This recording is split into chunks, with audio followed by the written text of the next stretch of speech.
refuse to lose. I'm built to win. Applied myself, I filled it in. No time for the doubt, they counting me out, I'm getting it in. Yeah. No time for no loss, I'm paying the cost, I'm in it to win. Yeah. Refuse.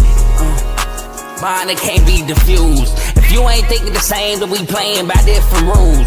You can't see the vision, we living at different views. Until we complete the mission, keep getting up, never snooze. I walked a mile in my shoes, had the mind of a fool, chasing diamonds and jewels. Trust me, I was confused. Started minding my business and used my mind as a tool. Ended up finding my purpose and found the time to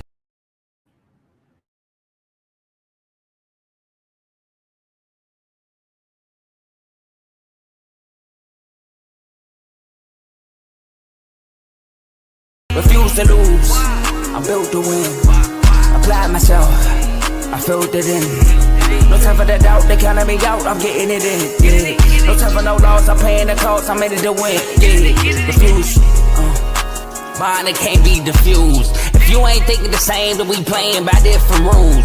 You can't see the vision, we living at different views. Until we complete the mission, keep getting up, never snooze. I walked a mile in my shoes, had the mind of a fool, chasing diamonds and jewels. Trust me, I was confused. Started minding my business and used my mind as a tool. Ended up finding my purpose and found the time to get to it. They told me I couldn't do it, they told me I couldn't make it. They sold it, could never break it. That's sadly mistaken. I need a piece of the pie, I want it so bad I can taste it. They told me like Toby, keep on running toes, they gon' take them. Refuse to lose, built to win.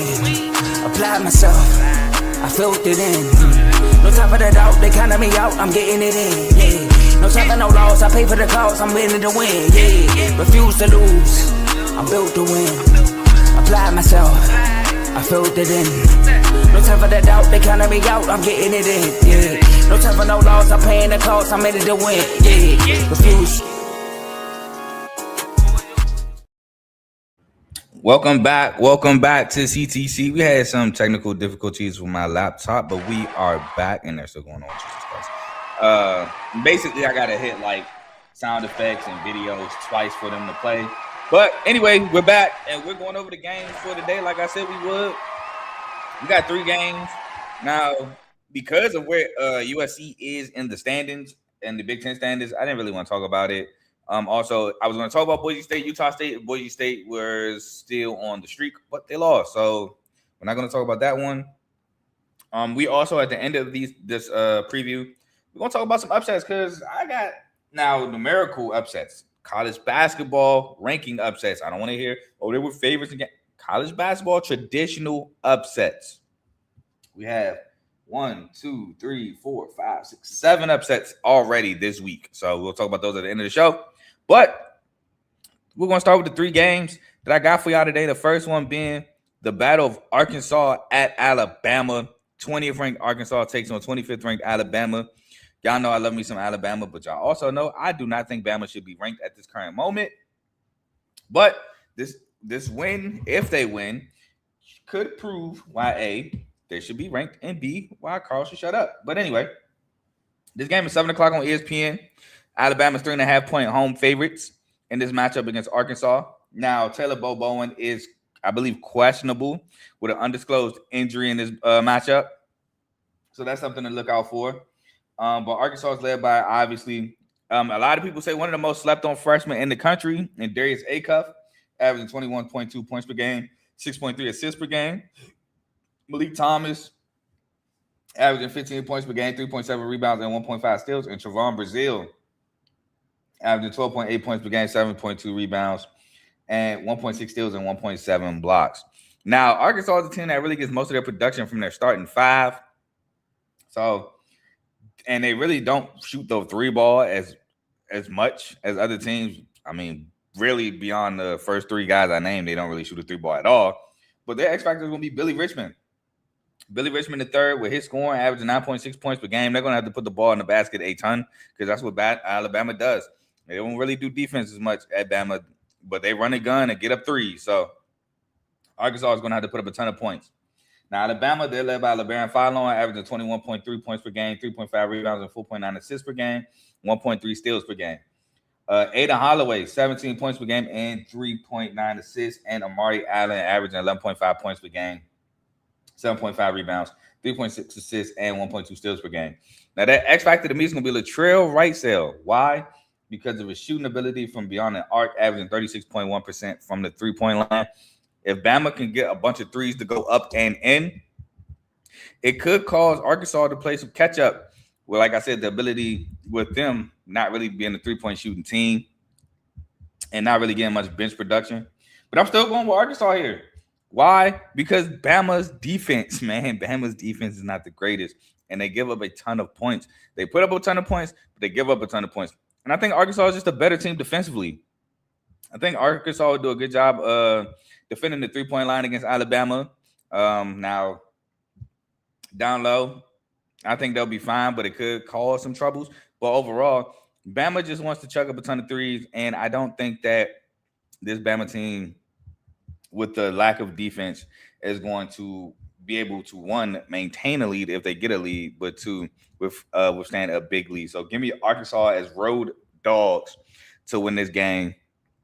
Not really the traditional upset because they're 20th in the country while Bama's 25th, but I got Arkansas in this matchup. And we'll move on to 23rd ranked BYU. Now, they are without Richie Sanders. He's out for the remainder of the year. I think he tore his ACL, if I remember correctly. And they're going against 4th ranked Arizona, who is without Koa Pete, who Koa Pete is sidelined for at least a week. He is not playing in this game. And I think they play Houston on Saturday. He will, from what it seems like, will not play against Houston as well. But this game is 9 o'clock on ESPN. Both teams missing big contributors. So for BYU, they're 11.5 point road dogs.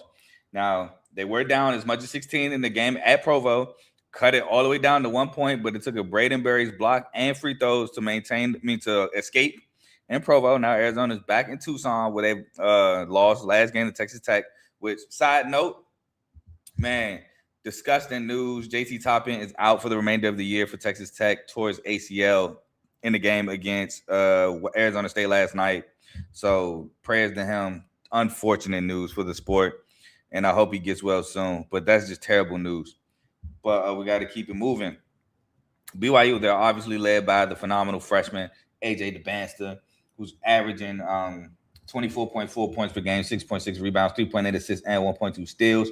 Rob Wright, averaging 18.7 points per game, 3.7 rebounds, 4.9 assists, 1.2 steals per game. And Kiba Keita averaging 6.4 points per game, 7.1 rebounds per game, and 1 steal per game and 1.8 blocks per game.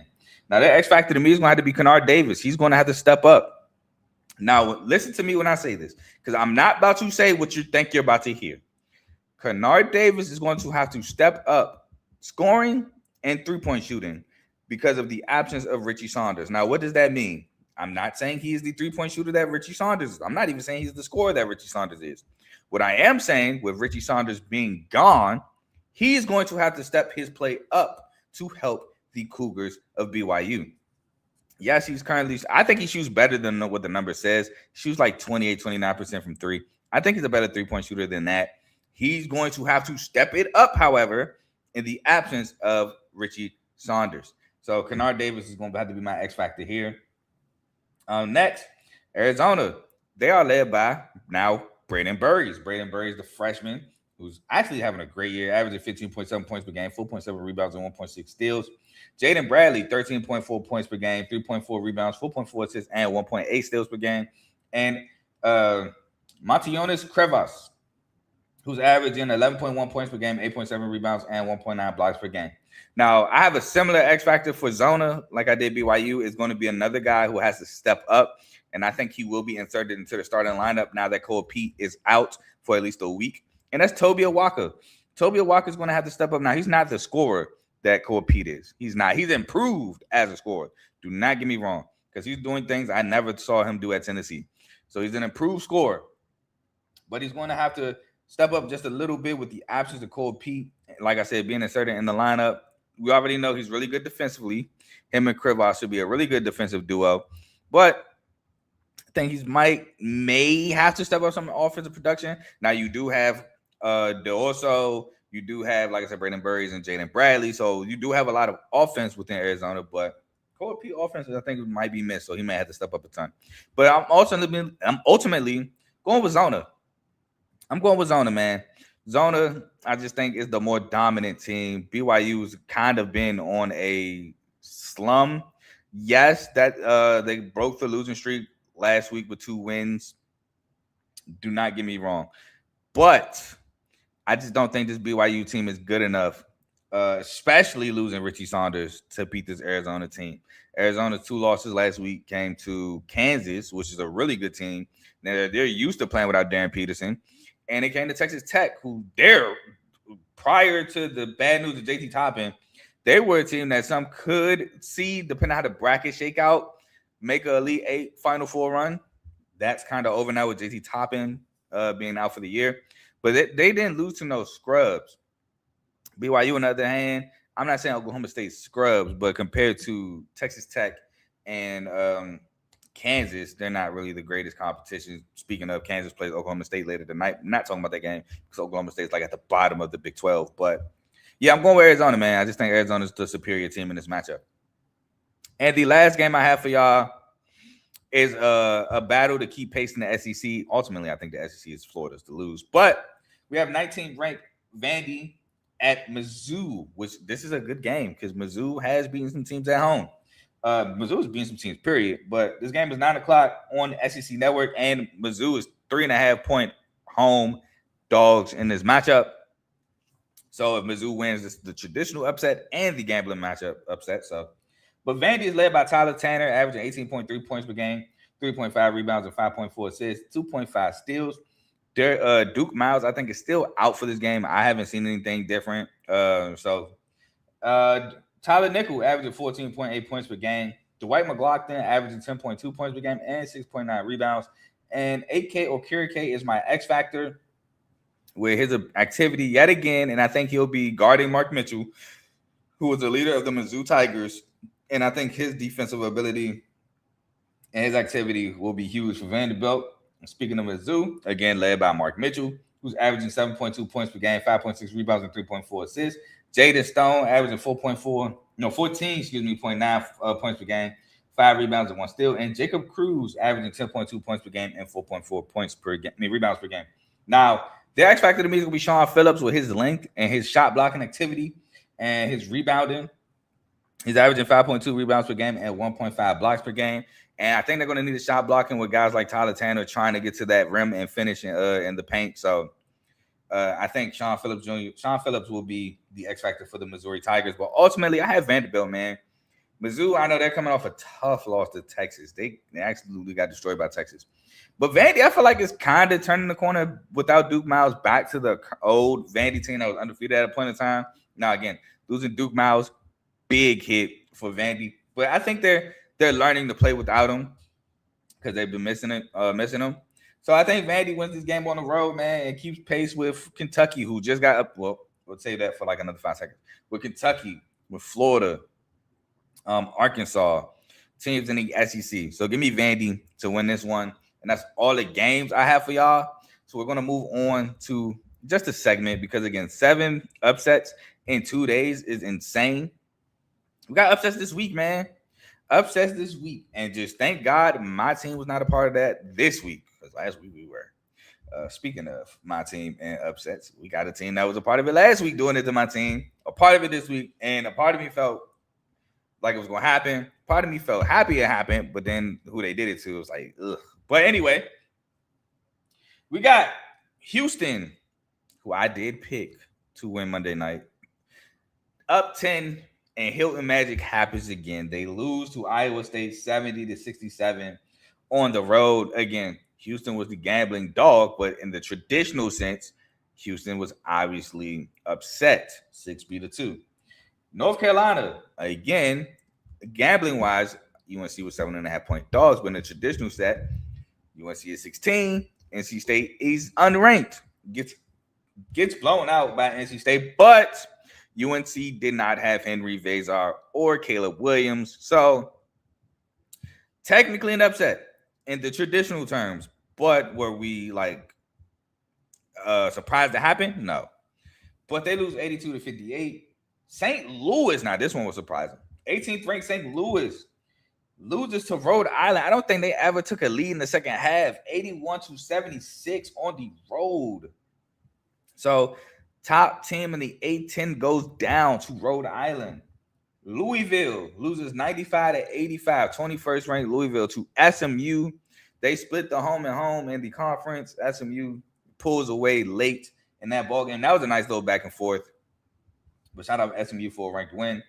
Wisconsin, 24th ranked Wisconsin. They get dominated by Ohio State. The final score 86-69.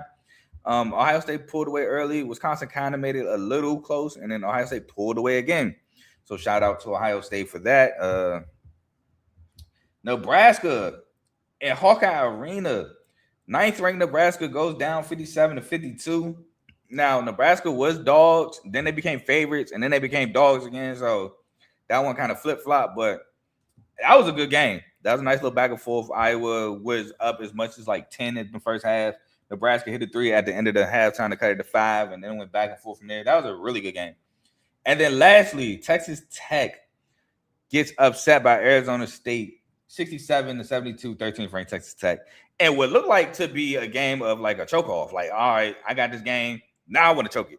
All right, we gave you a chance to win it, but now we want to choke it. Like, late game, Arizona State throws a sloppy pass.